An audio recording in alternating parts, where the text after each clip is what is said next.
Felt like the drama in our family had calmed down, at least for a little while. But sadly, that happy feeling didn't last long. A couple of days after the party, I was sitting in the living room, lost in a book, when Wendy burst in, looking scared and angry. I quickly put my book down and went to her side, worried about what had happened. Wendy, what's the matter? You look really scared. Tell me what's going on, I said, my voice filled with worry. Tears were rolling down Wendy's cheeks as she struggled to catch her breath. Mom, I found something, a camera hidden in one of my plants, Wendy said, her voice trembling. My heart raced, and I felt a surge of fear. A hidden camera in my daughter's room, it made my blood boil. But I had to stay calm for Wendy. We hurried to her room, my mind racing with questions, and there it was, tucked away among the leaves of her favorite plant. A tiny camera invading her privacy. How long had it been there? I felt a mix of disgust, fear, and anger rising inside me. I wasted no time and called Eric right away, my voice shaky with a mix of feelings as I shared the shocking news. Eric, you won't believe what I just found out. There's a hidden camera in Wendy's room. We need to act fast. Eric sounded both concerned and furious. I'm coming over, Stacy. We're not going to let this slide. Our daughter deserves her privacy, and whoever did this will pay for it. While we waited for Eric, Wendy clung to me, her tears soaking my shirt.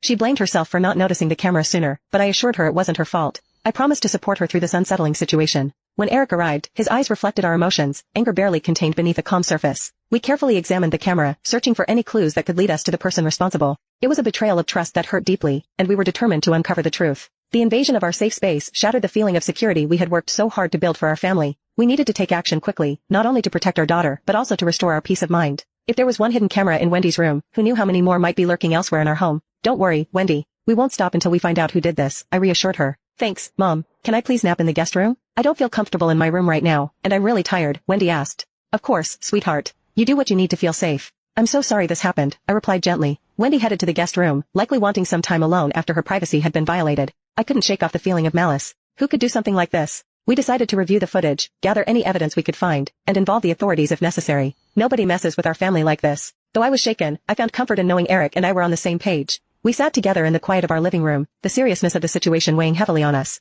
Our minds raced, trying to figure out who could have planted the camera in Wendy's room. As we talked it through, one name kept coming up, Isaac. I broached the subject carefully, trying to keep my voice steady. The timing is hard to ignore. The camera was likely planted during the family gathering, and who had the opportunity? Stacy, you can't seriously think Isaac would do something like this. Yes, he's had his problems, but he's not a creep. He's my brother, for crying out loud, Eric protested. I understood Eric's reaction completely. Family bonds are strong, and suspecting a relative of such a violation feels almost unthinkable. But I couldn't ignore the clues that seemed to point toward Isaac's involvement during the family gathering. Gathering my thoughts, I spoke softly but firmly. Eric, I know it's tough to consider, but we have to face reality. Isaac spent a lot of time with Wendy at the gathering, which suggests he may have had some interest in her. Plus, he just got out of prison. People change, and their experiences can influence their actions. Our priority is to protect our daughter, even if it means questioning those closest to us. Eric looked weighed down by the situation, torn between loyalty and the evidence. Eventually, he nodded slowly, his voice filled with a mix of resignation and discomfort. Now you can watch the second part by pressing share and more.